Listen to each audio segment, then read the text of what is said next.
Quero dizer, antes de tudo, que além de ser uma honra poder estar falando aqui na abertura deste congresso, é também um privilégio estar ao lado de uma pessoa a quem eu admiro extraordinariamente há muito tempo, este monumento vivo do teatro, do cinema, das artes cênicas do Brasil, que é Lélia Branco. Então, realmente é um momento privilegiado. Também feliz por estar aqui com a presença de representantes de autoridades públicas, pessoas que têm responsabilidade na tomada de decisões, na orientação do governo, no sentido de realização dos direitos fundamentais da pessoa humana. E aqui eu já começo a me colocar dentro da temática que me foi proposta. Foi sintetizada numa expressão altamente técnica que me deu um pequeno susto no começo. O que se disse é isso, que deveria falar sobre as políticas públicas no Estado de Direito. E o que eu quero dizer a vocês é que as duas questões, Estado de Direito e políticas públicas, são altamente polêmicas. Haveria aulas para dar sobre o que é o Estado de Direito e o que são políticas públicas. Em todo caso, eu vou trocar isso em miúdos. Eu disse de entrada, eu tenho já uma longuíssima experiência e tenho falado a auditórios de técnicos e de não técnicos, e eu sei bem que num auditório heterogêneo como este não teria sentido eu chegar aqui e falar da tabela, não diria nada. Então eu vou, brevemente, sinteticamente, começar exatamente pela questão do Estado de Direito, para que depois vocês percebam que isso tem implicações legais e implicações práticas muito sérias. Eu dizia também, quando cheguei aqui, que uma coisa que de vez em quando acontece, que sempre me irrita profundamente, é verificar que quando o governo faz pequeníssimas concessões à área artística, logo vem alguns artistas e agradecem como se tivessem recebido assim, manjar dos deuses, um enorme presente. E, na verdade, o governo tem obrigação legal, obrigação constitucional de dar apoio. E tem dado muito menos do que deveria dar. É muito cedo para aplaudir, muito cedo para dizer. Em todo caso, é importante que se saiba exatamente como estão colocadas as coisas, que existe realmente direito ao apoio à cultura, o direito ao apoio ao teatro. Onde é que está esse direito e como ele deve ser traduzido em atos práticos? Foi por causa disto que houve as revoluções burguesas. A burguesia que tinha dinheiro, tinha poder econômico, não participava do poder político, não estava satisfeita.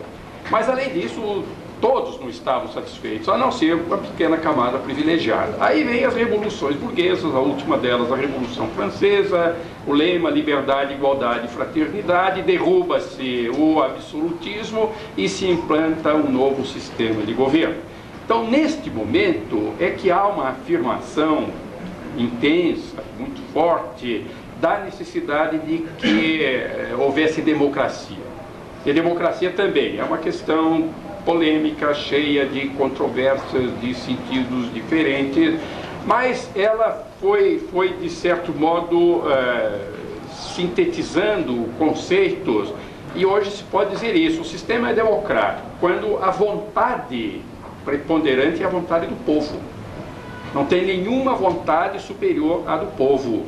Mas, além disso, para que haja realmente a vontade do povo, a vontade preponderante do povo, existem duas exigências que devem estar juntas. Uma delas é a exigência de liberdade. Quer dizer, a liberdade para que o povo forme livremente a sua convicção. E eu dou um exemplo para vocês. A gente pega a imprensa. A grande imprensa, que é antes de tudo grande empresa, ela esconde certos dados, ela só mostra aquilo que convém. Assim, ela mostra o Sem Terra como um bando de criminosos. E muita gente vai formando a sua convicção a partir daí. Essa não é uma forma livre de formar convicção. As pessoas não têm liberdade de imprensa, porque isto é condicionado, isto é conduzido. Então, isso não é democrático. A outra exigência é da liberdade de expressão. Eu tenho que formar livremente a minha vontade e expressar livremente a minha vontade. E com o tempo, se estava já no predomínio da burguesia, o que se fez foi reduzir a questão da liberdade a um problema eleitoral. O povo é livre quando vota. Pronto, o governante é eleito.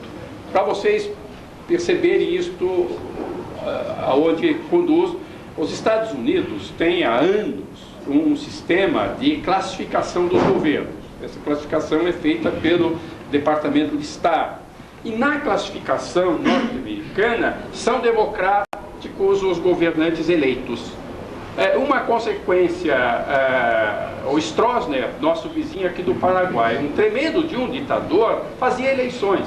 Então era democrático. Ferdinand Marcos, um verdadeiro imperador das Filipinas, se reelegia com mais de 90% dos votos. Esse era democrático. A Fidel Castro não foi eleito, foi mais ditador. É o critério formal, se dá aparência.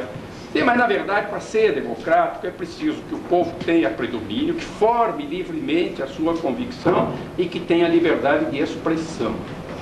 Uma outra exigência do Estado democrático, para que ele seja democrático, é a exigência de igualdade. Mas não é aquela igualdade de todos perante a lei, que está escrito na Constituição. É muito mais do que isto. É a igualdade enquanto pessoa, enquanto ser humano. É a afirmação e a certeza e a prática de que uma pessoa não vale mais do que a outra. Uma pessoa não vale menos do que a outra. Enquanto seres humanos, todos são essencialmente iguais.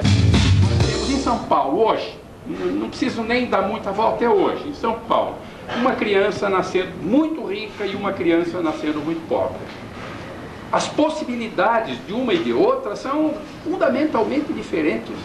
Quer dizer, a criança que já nasceu muito rica, ela daqui a 5 anos vai estar frequentando um bom colégio, bem vestida, bem alimentada, todo o apoio familiar. E quando tiver 18 anos, ela vai ter seu automóvel e vai ser aluno da universidade. E a criança que nasceu hoje, nesta mesma cidade, mas de uma mãe miserável, que não teve cuidado médico pré-natal, a mãe era subnutrida, a criança nasce subnutrida, vai morar num barraco, num lugar que com propriedade eu não poderia chamar de casa. Eu daqui a 5 anos vou encontrar essa criança nas ruas de São Paulo pedindo esmola. E quando essa criança tiver 18 anos, será um milagre se não tiver ido para a criminalidade, porque ela é empurrada para isso, né? Todos são iguais. E diz a Declaração Universal dos Direitos Humanos: todos os seres humanos nascem livres e iguais em dignidade e direitos. Mas que eu posso dizer que no Brasil todos nascem livres e todos nascem iguais em dignidade e direitos? Sim, são iguais em dignidade e direitos pela sua essência, mas não pelas condições sociais. E não tem a igualdade de oportunidades, que é um complemento necessário. Então, isto para que se entenda o que significa o Estado democrático. E quando se fez esta colocação, foram feitas estas exigências, houve uma coisa a mais. Disse, bom, o governante que governa segundo a sua própria vontade, segundo as suas próprias regras, era o caso do governante absolutista, ele vai cometer toda sorte de abusos, vai cometer violência, vai cometer abusos contra a dignidade dos outros, os direitos dos outros. Então é preciso que haja a fixação de umas tantas regras fundamentais que todos sejam obrigados a obedecer, inclusive o governo. E é assim que nasce a Constituição. E a Constituição, ela tem uma ambiguidade, porque ao mesmo tempo que se diz é o fundamento da organização social, se diz também que ela é a lei superior. O fundamento está embaixo, o superior está em cima, mas ela é as duas coisas, na verdade. Ela é a síntese da própria ideia de justiça de um povo. Ela representa a ideia que nós, brasileiros, temos de uma organização justa. E um dado que é muito importante é que na última Constituinte, a participação do povo foi muito grande, como nunca tinha sido antes na história do Brasil. E se a gente vê desde a primeira Constituição brasileira, A primeira foi decretada por Dom Pedro I. Não houve povo. A segunda, a republicana. Se vocês imaginam, a republicana, bom, será que esta foi mais democrática? Teve povo? Não teve. Teve uma elite de proprietários e não houve a presença das mulheres. Só isso mostra que não foi democrática. E, evidentemente, não havia também participação dos trabalhadores. E o próprio eleitorado brasileiro, quando se fez a primeira Constituição Republicana, em 1891, o eleitorado representava 1% da população brasileira. Então, onde é que estava o povo? Depois se entra no século XX, fim da Primeira República, 1930, 1934, uma outra Constituinte. Aí já se dá um pequeno avanço. Foi a primeira vez em que a mulher votou no Brasil. A mulher ganhou o direito de voto em 1933 para eleger os constituintes. E nós tivemos então já mulher na Constituinte, embora fosse uma mulher na Constituinte. E há coisas que a gente brasileiro conhece pouco, mas deveria conhecer mais. Foi extraordinário o que aconteceu depois de 1930 em termos de uma caminhada no sentido da democracia. Eu acho importante falar nisso, porque é muito perigoso a gente só falar que está tudo ruim, que não adianta nada, não se conseguiu nada. As pessoas desanimam. E não é verdade. A gente está caminhando à custa de sacrifício, à custa de muita luta. Para vocês terem ideia, um dado que é pouco conhecido, mas muito importante. Então, tinha se instalado o sistema federativo, cada estado elegia a sua Assembleia Legislativa. No estado de Santa Catarina, pela primeira vez foi eleita uma deputada para a Assembleia Legislativa, uma professora negra. Foi a primeira deputada, a primeira e única deputada estadual eleita naquela oportunidade. Mas já demonstrando que o trabalho, a luta, a perseverança, isso produz resultado. Em todo caso, as resistências também são muito grandes. A Constituição de 34 durou pouco, Getúlio Vargas dá o golpe, depois publica um decreto chamado Constituição em 37, que Constituição só tinha o nome, e depois, em 1946, outra vez, restauração do sistema eleitoral, o povo elege constituintes, e nesta altura, 1946, o eleitorado brasileiro representava 15% do povo. Vejam, 1891 era 1%, 1946 já era 15%. Era ainda muito pouco. Já houve mais presença das mulheres, houve presença de trabalhadores, houve inclusive uma bancada do Partido Comunista, o que em termos brasileiros era um avanço extraordinário. Não importa se eu sou comunista ou não, todo isso de lado é o avanço extraordinário, porque nós éramos dominados por elites conservadoras e reacionárias.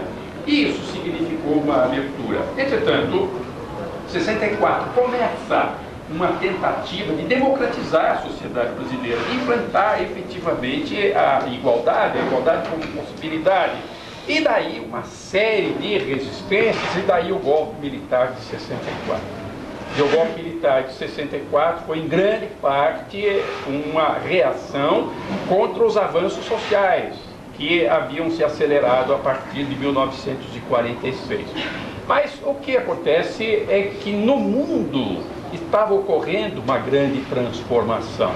É uma grande transformação por que razão? Porque, agora eu volto um pouco lá atrás, fim das revoluções burguesas, a inauguração do novo sistema, que alguns insistem em chamar de liberal. Eu acho que com boa vontade a gente pode chamar de liberal burguês, porque ele pegou os princípios do liberalismo, mas adaptou aos interesses da burguesia. Não era isso que eu queria para você.